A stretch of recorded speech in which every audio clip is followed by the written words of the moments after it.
algunas cuestiones relativas a la composición del tribunal, ¿no? Y a la calidad de los árbitros.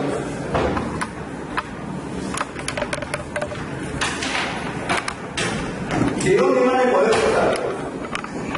Todos sabemos que un arbitraje tiene un origen contractual, momento en que las partes se llegan a un convenio arbitral, cometen todas sus discrepancias arbitrales.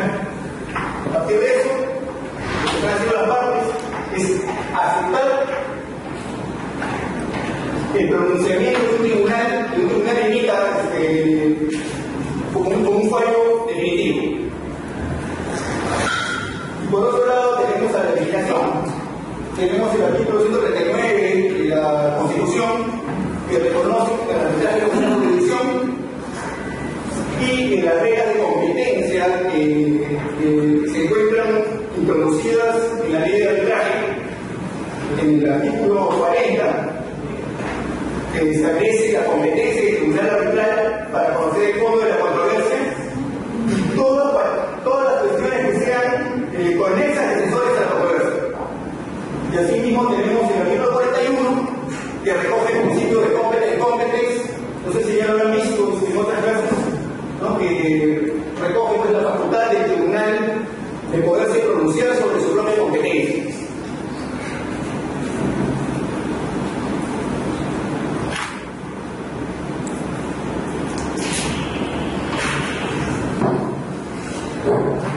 Un primer momento que tenemos que tomar en cuenta respecto de lo que es el tribunal arbitral está dado en la celebración de la cláusula arbitraria.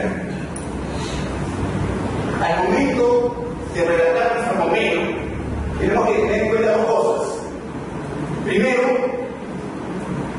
cuántos árbitros van a resolver esa controversia, y segundo, cuál va a ser el procedimiento para designar esos árbitros. Muchas veces los abogados dejamos la cláusula de solución de controversias al final y en verdad no le damos la importancia que tiene. Por ejemplo, cuando estuve en un arbitraje de abejas en la Cámara de Comercio de Lima, me toqué con una situación dramática, un contrato de arrendamiento donde se había arrendado un inmueble con una renta de $1.500 mensuales y había un inquilino que no quería salir, ¿no? Y el propietario era una señora jubilada. Obviamente ella dependía de los ingresos que generaba ese inmueble, pero su drama era que a su jugador se le había ocurrido la mejor idea incorporar un convenio arbitral donde el tribunal arbitral estaba compuesto por 3 miembros. Entonces se imaginan ustedes, ¿no? La pobre señora desesperada con la fuente de sus ingresos dentro de una controversia, tenía que constituir un tribunal con 3 árbitros para desalojar al ciudadano y recuperar $16.000 de renta que debe. Entonces, el número de árbitros, señores, siempre tiene que estar en función a la cuantía de la controversia, a la complejidad y a la rapidez con que quieras solucionar el tema. Cuando tú tienes un tribunal colegiado, las coordinaciones pueden demorar mucho. Los árbitros intercambian ideas, ¿no? Y esa coordinación que puede, para emitir una resolución, por ejemplo, sobre una excepción, puede durar un mes. Eso no ocurre cuando tienes un árbitro único y suele ser mucho más efectivo. Sin embargo, tienes como contraparte que un tribunal colegiado va a analizar de mejor manera el problema. Es más, en temas complejos, muchos árbitros se sienten mucho más cómodos en un tribunal colegiado porque quieren intercambiar ideas sobre cómo resolver el asunto, ¿no? Entonces es importante, señores, que cuando estén frente a un contrato, analicen bien qué es lo que más conviene. Si establecer un tribunal colegiado o simplemente atacar que la controversia sea resuelta por el mundo.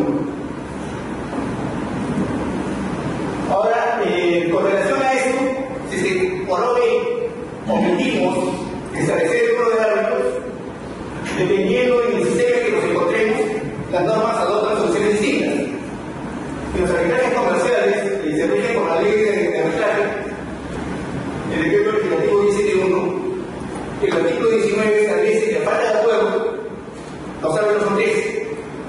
Entonces, hay una norma que establece un criterio. Normalmente los arbitrajes comerciales son arbitrajes en que las empresas son empresas grandes, contratos de cierta envergadura, y al final es una opción legal el legislador todo que sean empresarios. Sin embargo, en el ámbito de contrataciones del Estado, la norma es inversa. El reglamento en nuestro artículo 220 establece que a falta de acuerdo, el tribunal estará compuesto por un árbitro único. El segundo aspecto que hay que tomar en cuenta al momento de celebrar el convenio es el procedimiento para designar los árbitros. Eso va a depender obviamente de si estamos ante un tribunal con árbitro único o ante un tribunal colegiado. Cuando estamos ante un árbitro único, normalmente lo que pagan las partes es que este árbitro será designado con un acuerdo, y a falta de acuerdo lo sigue un tercero, la actividad del dominador. No trae mayores complicaciones, es un tema bastante sencillo. Sin embargo, cuando el tribunal está compuesto por 3 árbitros, sí podemos tener varios matices en cuanto al procedimiento de designación. La forma más conocida en cada una de las partes nombra un árbitro, y estos árbitros a su vez designan al presidente. Sin embargo, no es la única. Yo podría pactar, por ejemplo, ponerme de acuerdo en la designación de 3 árbitros, pero de por sí es complejo ponerse de acuerdo para que normalmente uno imagínense cuán complejo puede llegar a ser ponerse de acuerdo respecto a 3 personas que cumplan con ciertas características, porque evidentemente uno no va a elegir un árbitro al azar, tiene que buscar más o menos cuál es el perfil del árbitro, la especialidad, si tiene algún tipo de incompatibilidad con las partes. Entonces a veces es complicado poderse poner de acuerdo, sobre todo cuando hay una carga de conflicto alta, porque las partes no se ponen de acuerdo en nada. Otra fórmula para designar tribunales es el intercambio de obligaciones. Una parte propone 10 nombres, otra 10 nombres. Si coinciden uno, ese termina siendo miembro del tribunal. Lo que sí hay que tomar en cuenta es que, sea cual sea el método o procedimiento que tengamos para escoger a los árbitros, ese debe respetar el principio de igualdad. Es decir, ambas partes tienen que estar en igualdad de condiciones. Una estipulación en el convenio que ponga a una parte que está respecto a la otra y lo que respecta a la elección de los árbitros es número. No el convenio, la estipulación.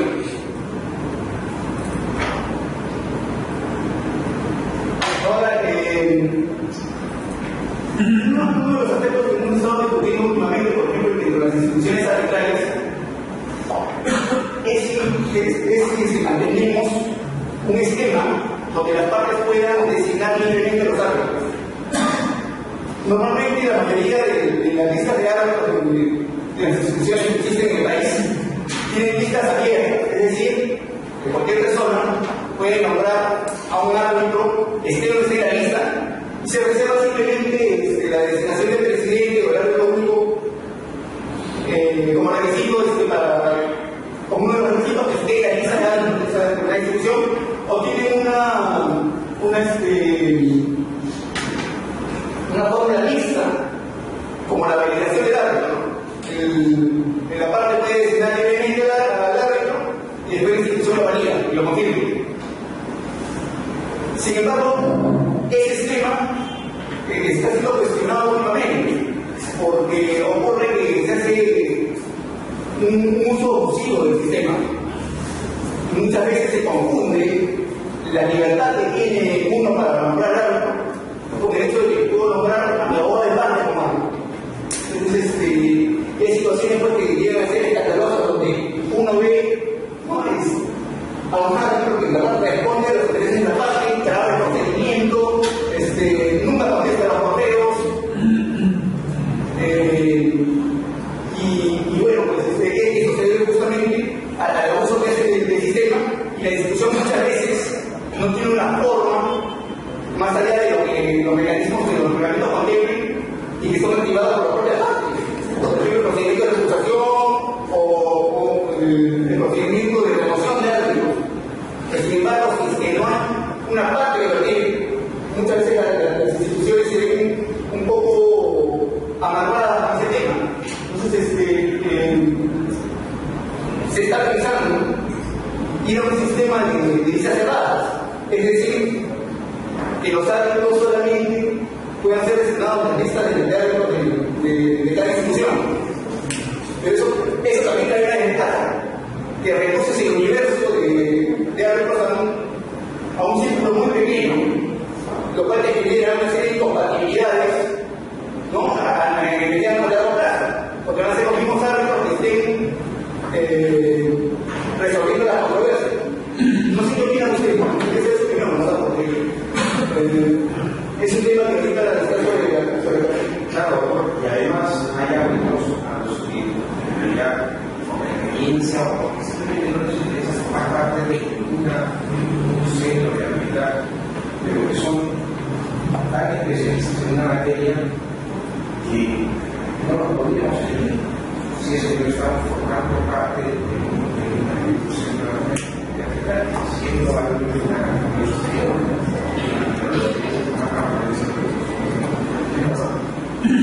O sea, lo que ocurre también es que muchas veces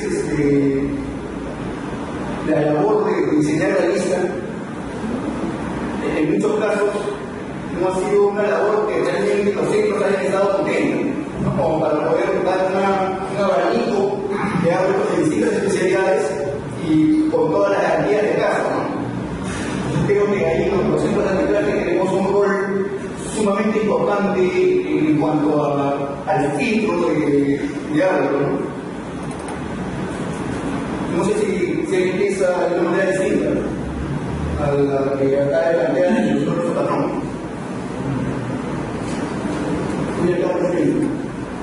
No, yo estoy de acuerdo con eso. Yo creo que parte de la ventaja del asunto en el arbitraje es la libertad de elección de muchas cosas. Parte de ello es elegir a tu árbitro, ¿no? Además, yo creo que se tomarían medidas para esos malos árbitros si es que no hubiera otros mecanismos de protección. Existe la recusación, al fin y al cabo, ¿no? Si tengo dudas sobre un árbitro, lo recuso y espero que un tercero decida sobre ello, ¿no? Sobre la base de las pruebas que pueda presentar. Bueno, les comento que en el caso de Nacho vamos a mantener nuestro sistema de lista abierta con la facultad de la institución de poder confirmar o no una duda. Entonces, de esa manera tienes ciertos filtros sobre personas que evidentemente que en el mercado son conocidas por no tener una buena reputación, ¿no? Claro, es un mecanismo súper excepcional.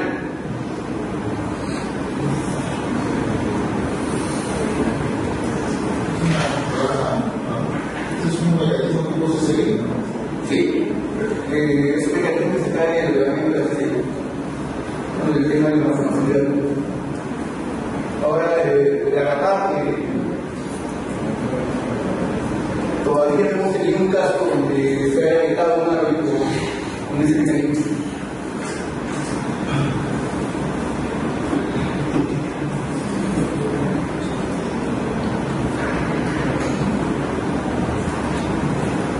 ¿Qué ocurre cuando las partes no nombran a los árbitros que les corresponden de acuerdo a lo pactado en el convenio?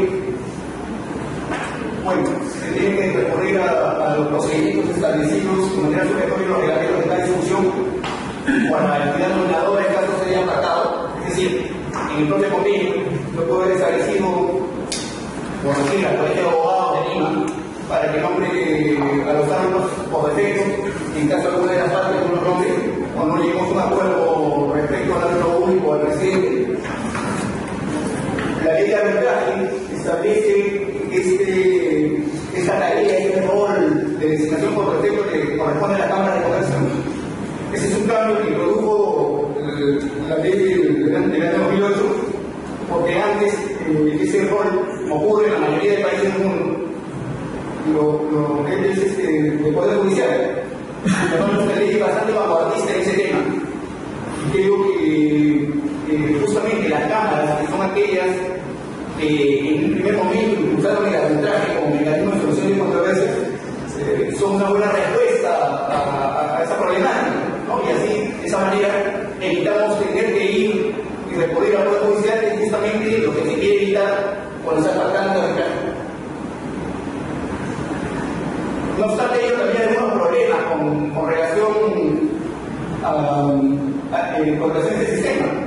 Es que no todos lados hay cámaras de comercio. Y donde hay cámaras de comercio muchas veces no tienen expertise suficiente como para poder manejar de manera adecuada el tema. Pero pese a ello, considero que es un mejor sistema que el sistema anterior que tenía un nombramiento por defecto a través del Poder Judicial. En el caso del OCE, este rol lo asume la Dirección de Arbitraje Administrativo del OCE. El nombramiento es igual. Hay una directiva que ha sido publicada hace poco en la página del OCE de este año, el 19 de 2012, donde establece el procedimiento por el cual el OCE en los arbitrajes que están en el ámbito del arbitraje administrativo son realizados por esa institución, siendo responsable de la designación por la presidenta, en este caso, de los.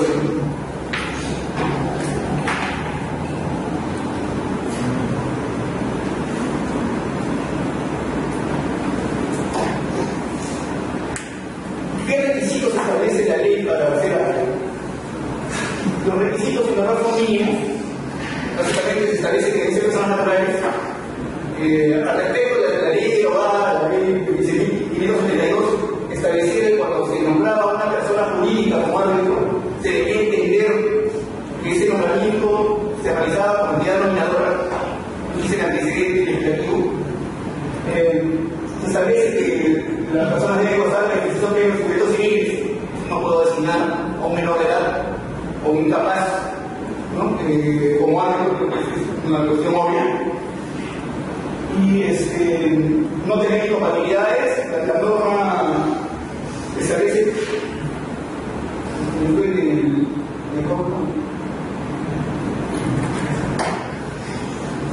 la norma establece que, por ejemplo, los funcionarios públicos no pueden actuar como árbitros según lo que establezca la ley orgánica de sus respectivas entidades. Pero básicamente, estas leyes orgánicas lo que van a hacer es limitar la participación de los funcionarios públicos en el ámbito de cada institución.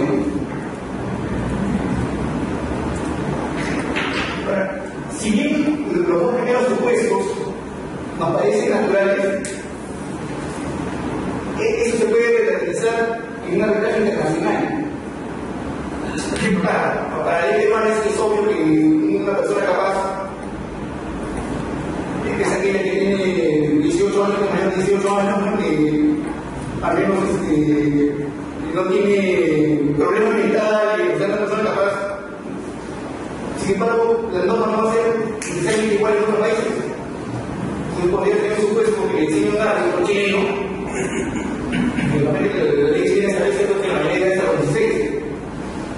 Entonces puede haber algunos matices y se empieza a discutir cuál es la norma aplicable, la norma de fondo sobre la nacionalidad o si la norma procedimental de arbitraje peruano, ¿no? Y eso puede traer algunas discusiones y algunos riesgos también, porque no hay medida en posición de tribunales que resuelva la expresión. Pero nuestra norma no existe, no establece una limitación de nacionalidad, es decir, un arbitraje internacional. La que no de la nacionalidad que se nos ocurra. Sin embargo, es usual en la mayoría de reglamentos en las instituciones arbitrales que sí se pongan limitaciones a la nacionalidad cuando hablamos de relaciones internacionales, de alguna manera para tratar de salvaguardar la igualdad de las partes, ¿no? Por ejemplo, en Amchan, lo que se establece es que el presidente no puede ser una nacionalidad de la nacionalidad de alguna de las partes, por lo cual de alguna manera protege que al final que se quede de la balanza no tenga ningún tipo de nación por un tema de nacionalidad. Sí, conmigo. ¿Considera que este principio de equidistancia, lo que está explicado, ¿no?, en arbitrajes internacionales, también debería ser aplicado a arbitrajes nacionales, o que es irrelevante para los arbitrajes nacionales? Para poner el tema en contexto, los 2 últimos años se ha estado generando una corriente en la cual, en arbitrajes domésticos, es decir, donde las dos partes tienen domicilio en el Perú, una de las partes designa un árbitro chileno, por ejemplo, digo peruano, designa un árbitro chileno, y la contraparte, la pregunta es, está obligada a designar un árbitro de una nacionalidad distinta, el presidente debe ser una nacionalidad distinta. Tenemos un árbitro chileno y un árbitro peruano. El presidente debe ser una nacionalidad distinta. La ley no dice. ¿Se podría hacerlo o no? ¿Cuál es mi posición? Tienes que ver el caso. Por eso lo tienes que establecer caso por caso. ¿Y en qué medida podría afectar eso? Yo creo que la nacionalidad no tiene por qué afectar en nada en la seriedad del árbitro.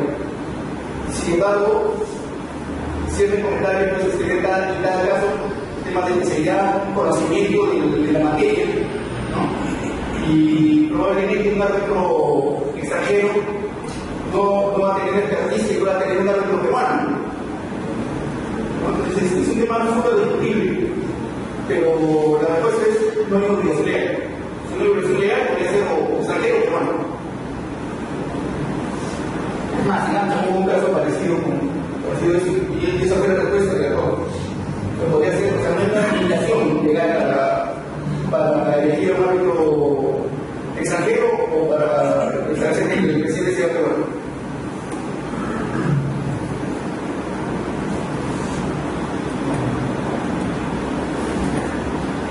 ¿Qué otros requisitos establece la ley de arbitraje? En el arbitraje doméstico, cuando el arbitraje es de derecho, el árbitro tiene que ser abogado por la parte notaria. Es decir, si las partes están de acuerdo, podemos decir un tribunal en un arbitraje de derecho tengas un economista, un ingeniero y un arquitecto. Y se vale un pacto. No sé si sea lo más recomendable, pero es válido. En el marco de la ley de contrataciones del Estado, el árbitro único o el presidente del tribunal sí debe ser abogado. Y además, como el requisito adicional, de que debe tener derecho administrativo, arbitraje y contrataciones del Estado.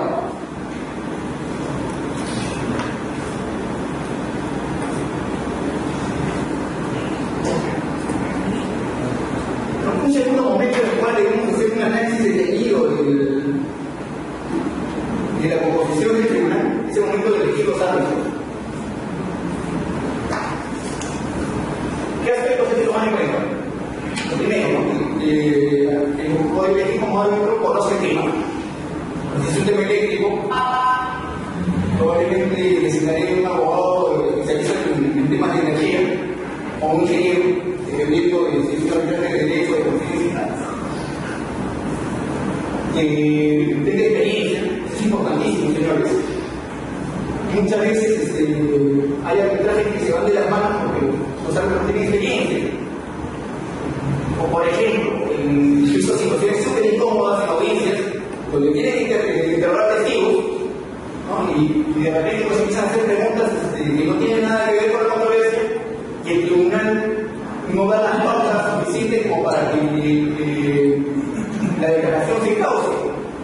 O situaciones en que las partes se ponen a dialogar y de repente se genera una pelea al medio de la audiencia, ¿no?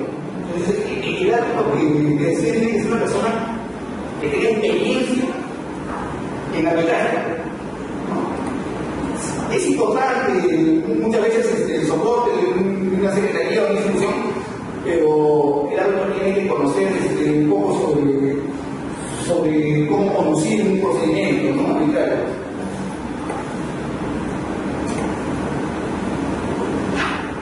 Un tercer aspecto que hay que tomar en cuenta es la disponibilidad del árbitro. Lamentablemente, ya estamos llegando a una saturación del mercado. Hay árbitros que tienen más de 50 casos y obviamente no le van a poder dedicar toda la atención debida al arbitraje, sobre todo cuando estamos hablando de arbitrajes complejos, sobre todo cuando estamos hablando de arbitrajes complejos, donde el tema de la buena reputación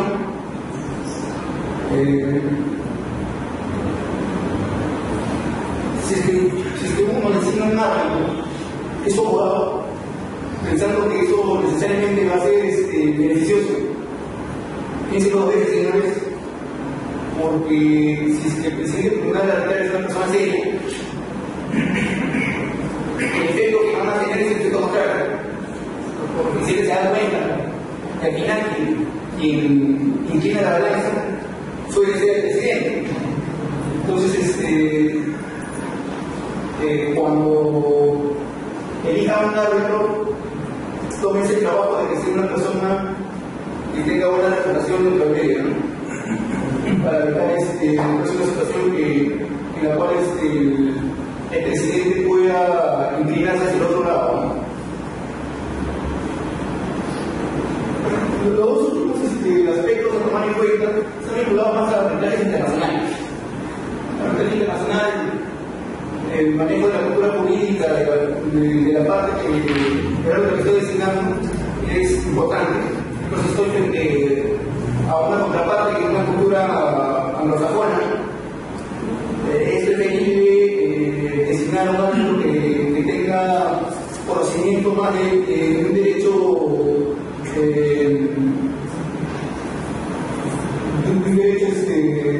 con más de mano, ¿no? De repente es un español, un francés, un colombiano, que son más cercanos a nosotros, muy buenos árbitros colombianos, y el manejo del idioma. Tiene que tomar en cuenta que, por ejemplo, si el idioma de arbitraje es francés, el laudo va a ser redactado en francés. Entonces, si su árbitro no tiene buen conocimiento del idioma, no va a poder hacer el filtro necesario al momento que se adopten las decisiones.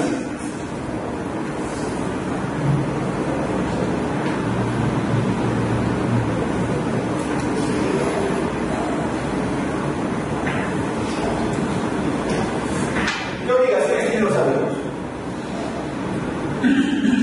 Partamos primero entre los árbitros y las partes. Existe un contrato. Se discute mucho si ese contrato está vinculado o no al convenio, el tipo de contrato es un contrato de mandato, es una prestación de servicios, es un contrato atípico. Pero sobre lo que no hay discusión es que entre las partes y los árbitros hay un contrato.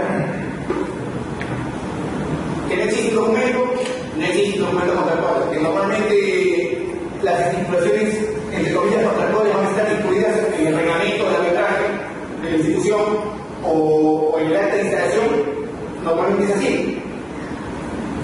Es más, en la mayoría de arbitrajes ad hoc, por ejemplo, la forma de pago de la retribución de los árbitros está establecida en esa acta, ¿no? Y en el fondo son estipulaciones contractuales.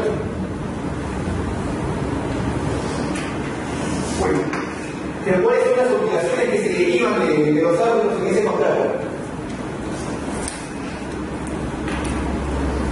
Manejar el procedimiento de manera adecuada, es decir, que el procedimiento sea serio. Yo no pago un arbitraje para que me resuelvan la controversia de 3 años y un día puede judicial.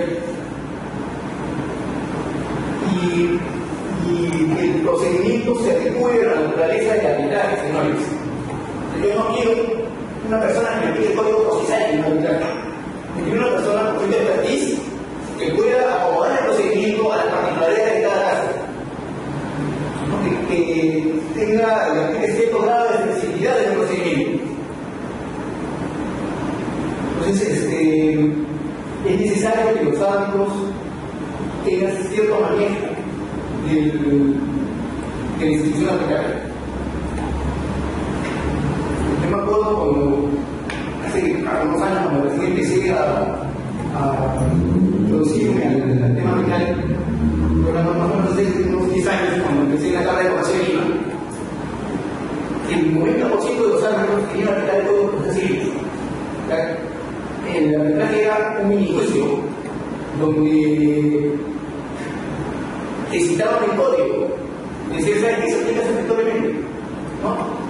Se tuvo que llegar a la ley del 2008 para que digan, oye, ¿sabes qué? El Código de Procesal Civil no se aplica sino únicamente para aquellos casos en que la propia ley establece, porque básicamente es patrocinio jurisdiccional de presión de la voz. ¿Qué otra obligación tienen los árbitros? Guardar la confidencialidad de las actuaciones. Es importantísimo, señores. Una de las ventajas del arbitraje respecto a la condición ordinaria es el tema de la confidencialidad. Ese tema puede ser muy sensible para muchas empresas, por ejemplo, las empresas que juegan en bolsa, ¿no? El hecho de que el mercado sepa que hay un arbitraje donde estoy participando puede ser porque mis acciones se vengan abajo en los días, o en la reputación comercial, o dentro de las transacciones arbitrarias puede haber también ciertos documentos o pruebas confidenciales que pueden tener alguna información, por ejemplo, sobre un know-how que yo quiero proteger.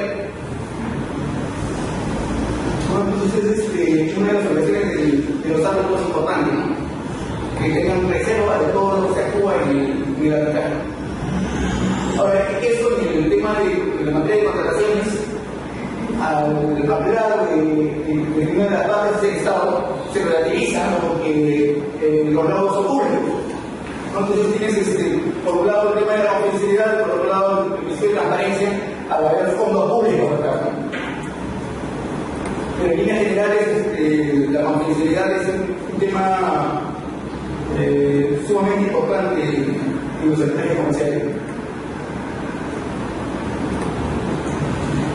Y además hay que tomar en cuenta que los árbitros que no cumplen debidamente con sus obligaciones van a incurrir en responsabilidad civil.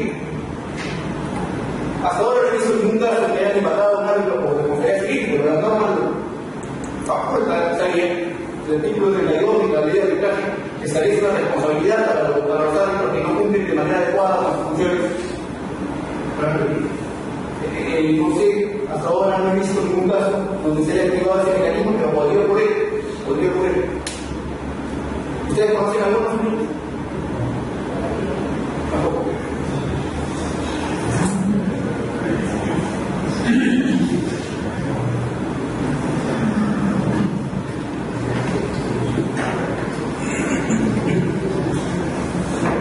Vamos a pasar a la segunda parte de la clase, que tiene que ver con el deber de revelación de información. Está ligado a la buena reputación que deben tener los árbitros, ¿no? No sé si han visto ya algunos aspectos de ese tema, de repente en la clase con Mario. Lo vamos a ver, entonces voy a tratar de ser rápido.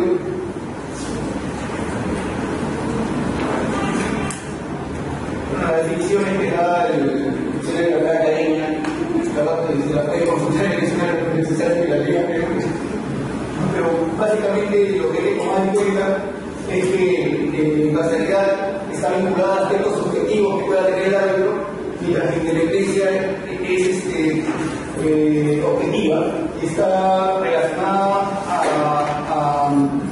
a la influencia que puedo tener de terceros. Sobre este tema, no quiero colocar el Estado como algo, pero en la ley de contratación del Estado han incorporado la parcialidad y la competencia de la palabra objetiva. Una redundancia, es una quiero darle algún matiz especial. Porque, por ejemplo, sobre transparencia, ha vinculado la transparencia a unas situaciones distintas de lo que es imparcialidad, independencia y autonomía. Es que lo que la ley de arbitraje cuando hace alusión a autonomía se refiere a autonomía frente, por ejemplo, al Poder Judicial, no frente a las partes, ¿no? Frente a autoridades. Se quedan los decisiones autónomos, que nadie puede intervenir en las decisiones del árbitro, pero no, cuando se refiere a independencia, entiendo yo que se refiere a independencia respecto a las partes. Es decir, que no hay una relación de subordinación entre el árbitro y la parte. Creo que por ahí va la diferencia. Si lo estamos utilizando como sinónimo, creo que sería mejor.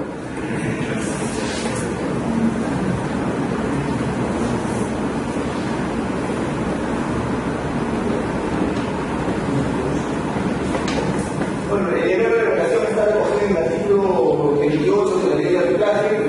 Dice básicamente que el árbitro, al momento de aceptar su nombramiento, debe revelar todas las circunstancias que den lugar a dudas justificadas sobre su imparcialidad e independencia. Ojo que esa revelación debe ser dada desde el punto de vista de las partes. Es más, o sea, yo como árbitro me debo poner en el lugar de la parte y efectuar las revelaciones como si fuese la parte que estuviese analizando la situación. Y en caso de duda, obviamente, es mejor revelar que no sea. No sobre esas declaraciones que yo puedo efectuar, obviamente las partes me pueden pedir precisiones. ¿No? Por ejemplo, he visto muchas veces declaraciones que son genéricas, ¿no? Me han designado anteriormente, esta parte me ha designado anteriormente como árbitro. En una carta, señora, por favor, especifique cuántas veces ha sido nombrado como árbitro previamente de la controversia. De repente se ven para sorpresa, pues primero una vez o dos veces, sino que eran 25 veces, ¿no? Un poco que esas decisiones muchas veces pueden servir para una recusación, por ejemplo. Cuando se ha hecho una declaración demasiado genérica tratando de evadir el nivel de declaración.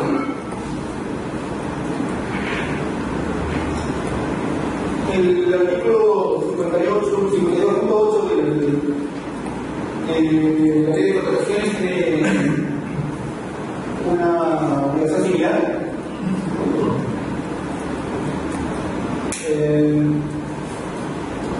La diferencia es que en el caso de la ley de contrataciones existe un código de ética y ese código de ética va a ser aplicado tanto a los arbitrajes administrados por el SNA como los arbitrajes ad hoc.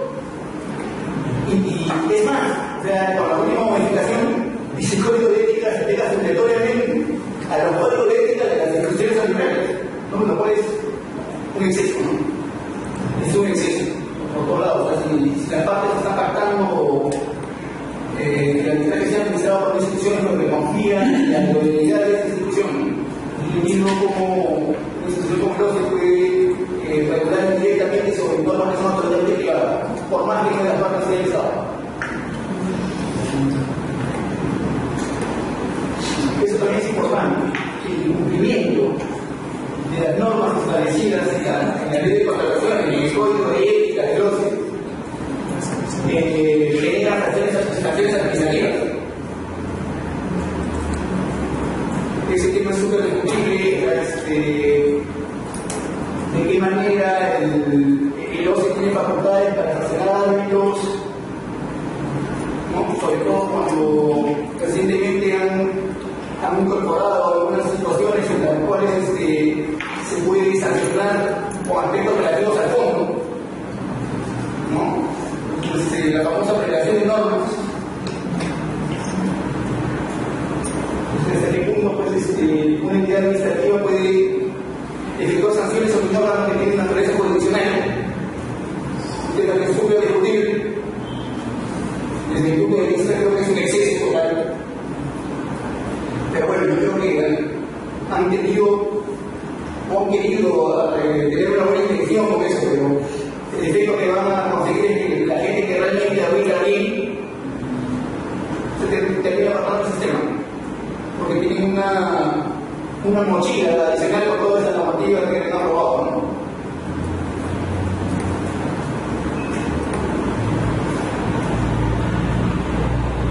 Bueno, el artículo 224 del reglamento lo que establece el marco temporal sobre el cual se deben hacer las declaraciones.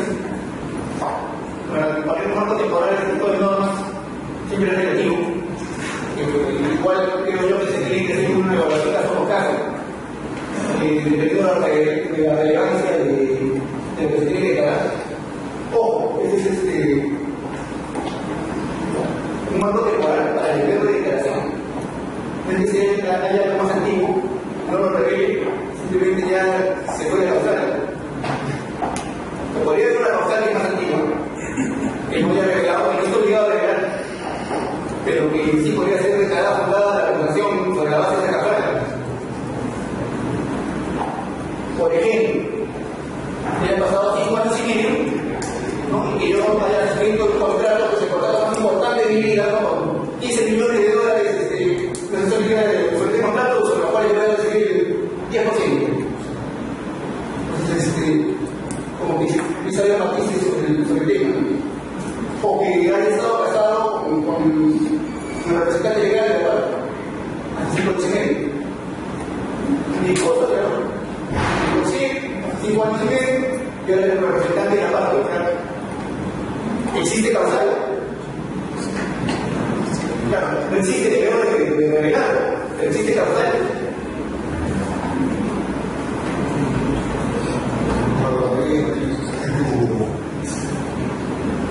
Tu vasta experiencia,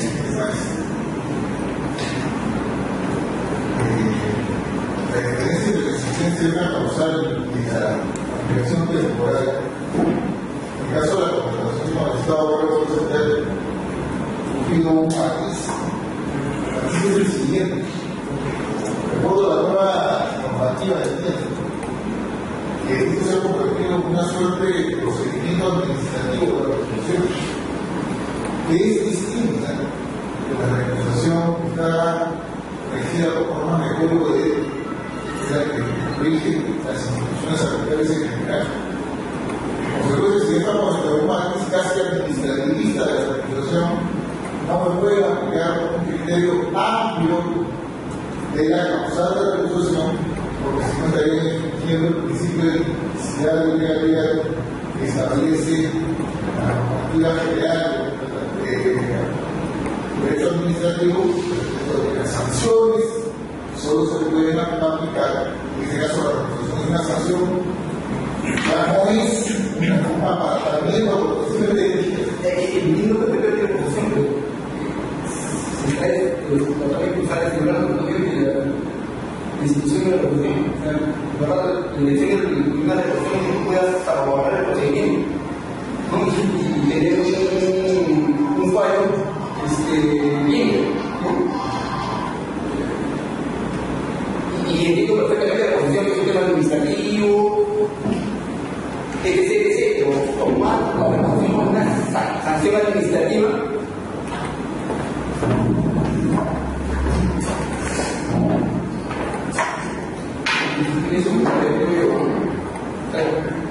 No tiene ningún cualquier otro tipo de sanción que pueda afectar el caso que se puede pasar. pero hay sanción por ser recusado.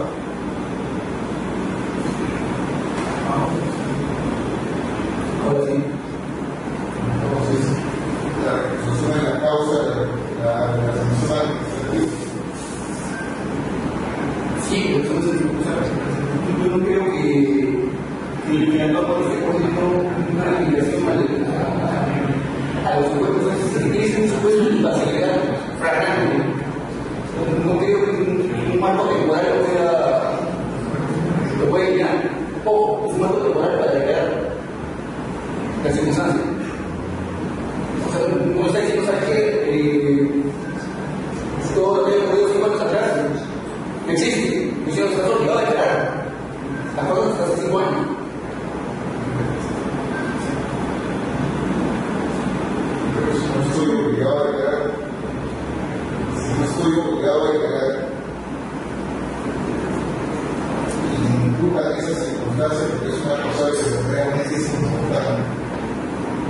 qué carácter no ético, sino físicamente legal podría ser sobre.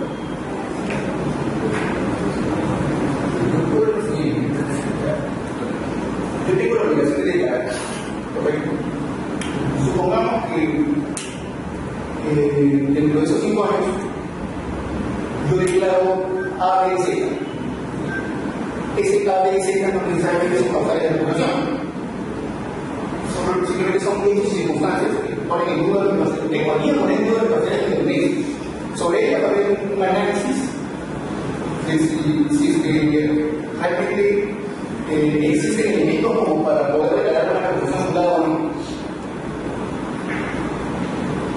Si es que no declaro un hecho que haya ocurrido dentro de esos 5 años, ¿no es cierto? El acto de no declarar hace que se considere esa omisión como una vulneración y tengas un elemento adicional para declarar una recusación. Pero que no exista la obligación de declarar, yo creo que no desaparece el hecho generador de la causal. Es decir, como ustedes saben que como pasaron 5 años de las imparciales. Perdón, cuando pasan 5 años, es situación. Puede haber una situación que sea flagrantemente una causal de reputación. Pero bueno, un ejemplo dentro de la lógica que estaba haciendo, es un poco la misma lógica que después como Mario y eso, sobre cada circunstancia específica. Vamos a un determinado abogado que es asesor de determinada empresa, es asesor de una determinada empresa de su staff hace 10 años y cesa en ese año. 10 años después lo designa como algo de esa empresa. Han pasado 10 años y no es de la obligación de pelear. No es de la obligación de pelear. Pero la otra parte podría decir, sí, pero usted ha vivido durante toda su vida 20 años, ¿no? De su existencia ha vivido como asesor o gerente legal de esta empresa que luego 10 años después lo designa como padre. Para mí, parte, la otra parte, usted tiene dudas justificadas de su independencia y imparcialidad, porque siempre le tiene que fondo de su corazoncito una inclinación a la empresa que le dio de comer durante 20 años.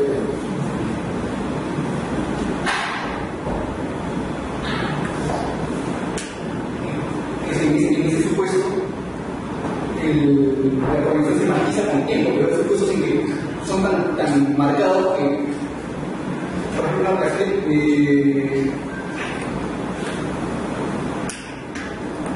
déjame pensar que en una situación que los papeles suele ser situaciones de parentesco político, por ejemplo. Entonces, no me refiero que sea la regla, sino que puede haber situaciones que en el mando temporal la va a ser totalmente arbitraria.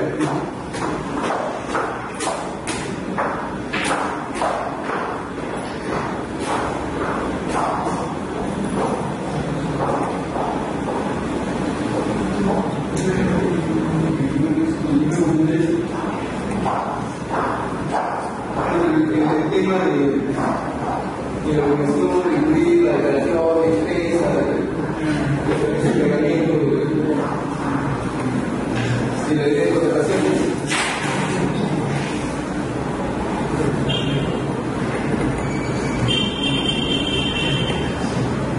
Igual, ¿no? Toda la organización de empresas, que son aplicables normas de responsabilidad civil y responsabilidad penal para los árbitros.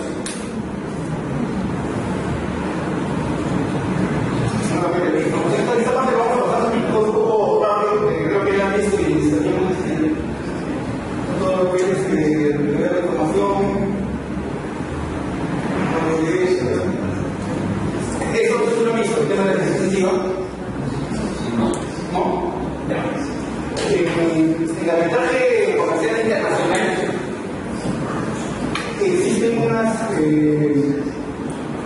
unas reglas que capaz de soplo no son obligatorias, simplemente son referenciales, establecidas por la IVA, que es el International Bar Association, que ha recogido con experiencia en distintos países del mundo y han tratado de estandarizar supuestos que podrían generar incompatibilidades para los árbitros.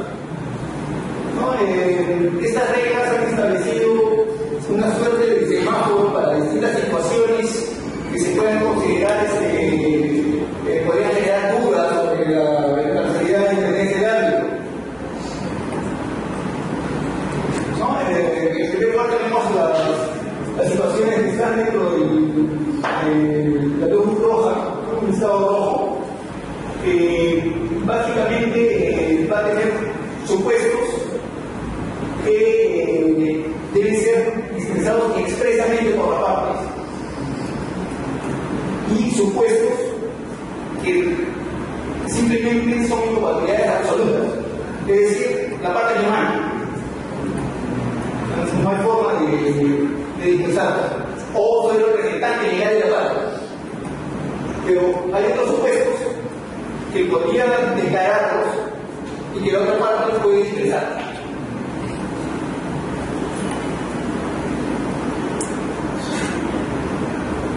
En el estado de naranja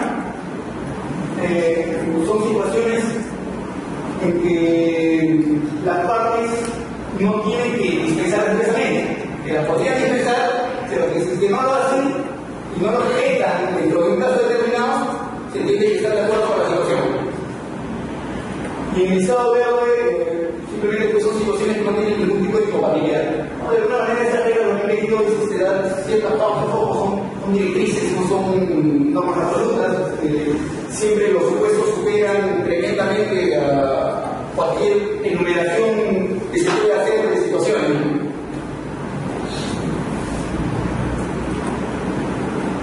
Ahora, estas reglas son muy usadas por instituciones internacionales, ¿no? Por instituciones arbitrales a nivel internacional. Es más, por ejemplo, si mal no recuerdo, el artículo 2 o 3 del Código de Ética de la Cámara de Comercio de Lima establece que se puede recurrir a la Corte Internacional, ¿no? O normas que se utilizan a nivel internacional. Es más, entiendo que ahora en la Santa Declaración está incorporando como regla la aplicación de la defensiva, lo cual me parece una exageración.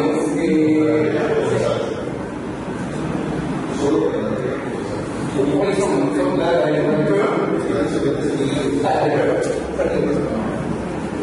pero igual, la profundidad.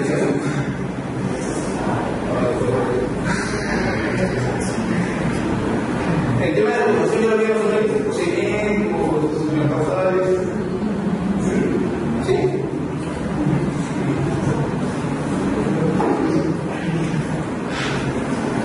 Lo digo porque tenemos un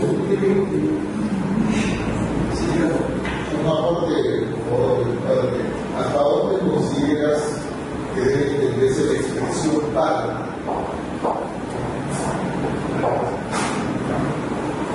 Eso es básico para el tema de relación. Entonces, parte. A ver. Si debe ser por parte, la parte, comillas, procesal en la democracia. Recuerdo que es una parte que es parte del gobierno neutral, que no es parte de la democracia. Muchas veces las normas se hacen mención al término parte refiriéndose a la parte convenio. En este caso se refiere a la parte procesal del arbitraje.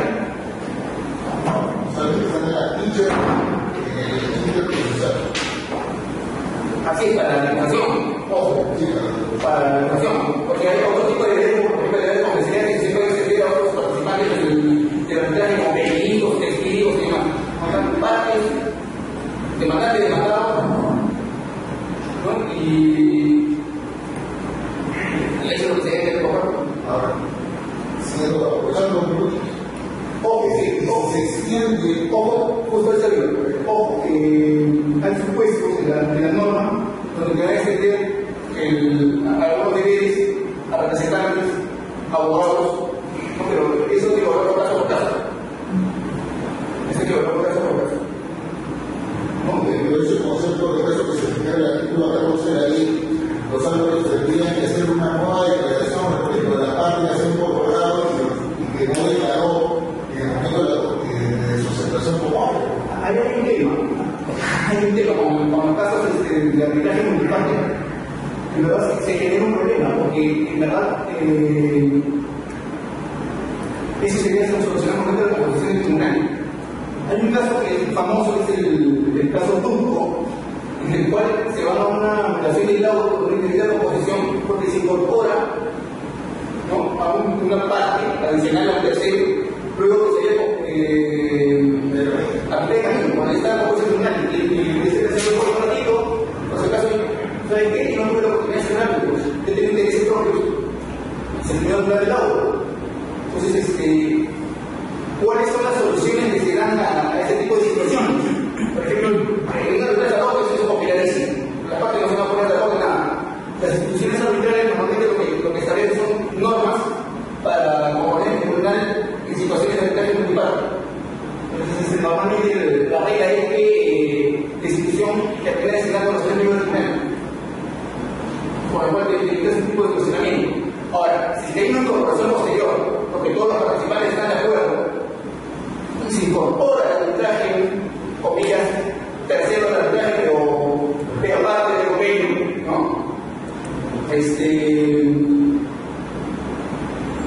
El árbitro tendrá que efectuar su declaración igualito, porque es una nueva circunstancia que se ha presentado.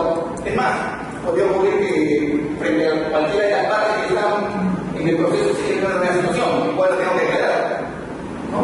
Y esa parte nueva se incorpora al proceso conforme se estaba. Está aceptando las condiciones. El problema es cuando no acepta las condiciones, se lo puede incorporar o no, porque se genera justamente el problema de la constitución del tribunal.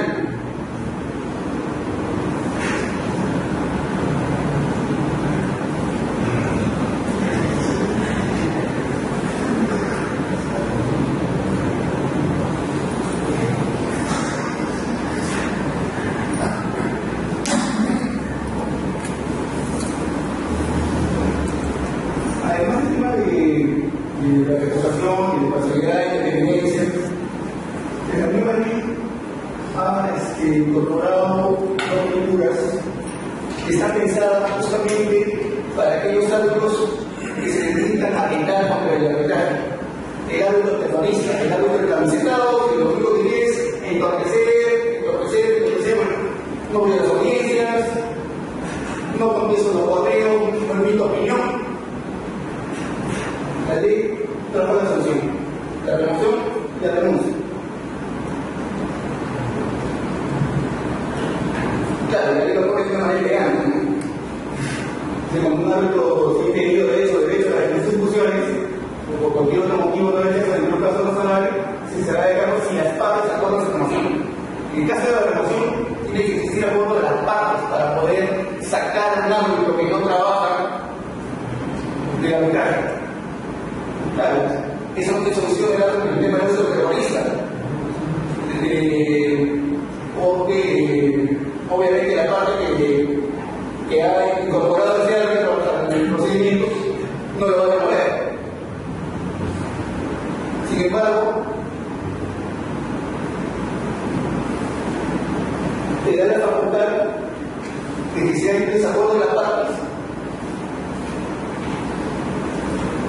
puede hacer una institución la que resuelva.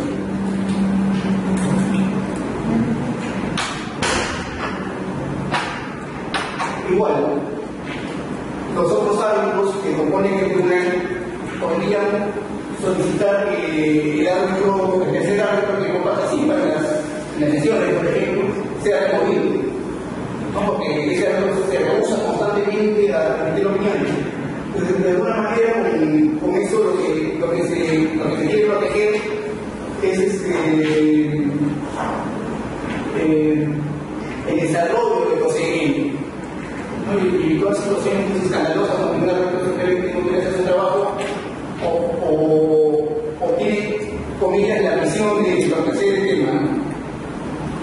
Y claro, también están los supuestos que de hecho se van a dar árboles que no pueden cumplir su función por motivos de fuerza mayor, ¿no? Que ha ocurrido algunas veces. Y esa es una de las salidas. ¿Por qué se regula eso y nunca denuncia? No es más fácil que denunciar, no vamos a tener algún tipo de problema. Porque somos un contrario. Porque somos un contrario. Ese es el motivo por el cual no se regula especialmente la denuncia en la ley. Lo que ocurre en todo caso es el tema del conflicto contractual, que no cumple con sus obligaciones.